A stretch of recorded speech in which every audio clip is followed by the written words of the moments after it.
ரொம்ப ஸ்வீட் இருக்குடா.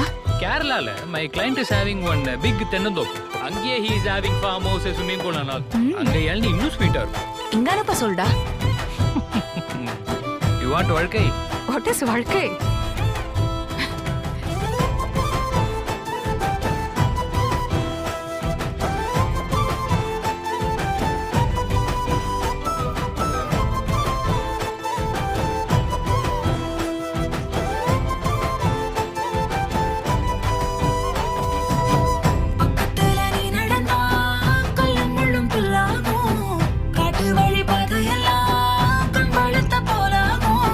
கைபிடிச்சு கூடவே நீயும் வந்தா கண்டம் விட்டு கண்டமும் கடந்து வானத்தில் எட்டு வைப்பேன். அந்த நிலவ கிள்ளிவோ நெத்திக்கு பொட்டு வைப்பேன். பக்கத்தோட இருப்பேன்.